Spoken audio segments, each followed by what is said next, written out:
વાગરાના પિસાદ હત્યાકાંડનો આરોપી ગણતરીની જ કલાકોમાં જેલના સળિયા પાછળ ડીવાયએસપી અને પીઆઈની ટીમે હત્યારા કમલેશને દબોચ્યો હતો. વાગરાના પિસાદ ગામે નવજીવી બોલાચાલીમાં યુવકની કરપીને હત્યા કરતા જ કાયદો અને વ્યવસ્થાની સ્થિતિ સામે સવાલો ઊભા થયા છે. જોકે વાગરા પોલીસે આ પડકારને ઝીલી લઈને ગણતરીની જ કલાકોમાં પિસાદ હત્યાકાંડના મુખ્ય આરોપીને દબોચી લઈ જેલ ભેગા કર્યા હતા. ઘટનાની વિગત મુજબ વાગરાના પિસાદ ગામે પંચાયત ફળિયામાં રહેતા 75 વર્ષીય વૃદ્ધ છગનભાઈ મકવાણાના 43 વર્ષીય પુત્ર સૂર્યવર્ધનની નિર્મમ હત્યા કરવામાં આવી હતી. ગત રાત્રિના સુમારે મહાદેવ મંદિર નજીક સૂર્યવર્ધન અને કમલેશ મકવાણા વચ્ચે કોઈ કારણોસર સાપ્તાહિક બોલાચાલી થઈ હતી. ઉશ્કેરાયેલા કમલેશે આવેશમાં આવી પથ્થરને સૂર્યવર્ધનના માથાના ભાગે ઈંટના ઉપરા છાપરી ઘા ઝીંકી દેતા સૂર્યવર્ધન ઘટનાસ્થળે જ લોહી લુહાણ હાલતમાં ઢળી પડ્યો હતો અને તેનું મોત નીપજ્યું હતું. આ ઘટનાની ગંભીરતાને પારખી ડીવાયએસપી પીએલ ચૌધરી અને પીઆઈ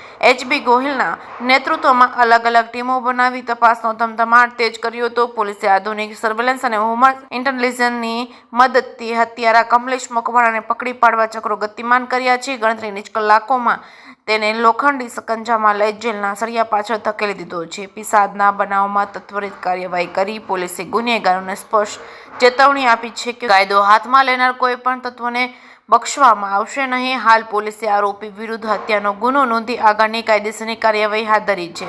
જે કેસની ગુજરાતી સાથે કેતન મહેતા, ભરૂચ.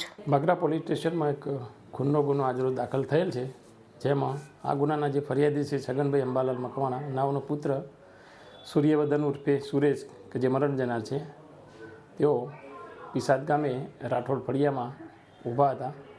તે વખતે આ ગામના જે તોમતદાર છે કમલેશભાઈ રમણભાઈ મકવાણા તેઓ આવતા તેઓએ ગાળો બોલતા આ જે તોમતદાર છે કમલેશભાઈ રમણભાઈ મકવાણા નાઓએ નીચે પડેલ ઈંટ લઈ આ જે મરણ જનાર છે એમના માથામાં મારતા તેમને ગંભીર ઈજાઓ થતાં ત્યાં એમનું મોત નીપજેલું હતું.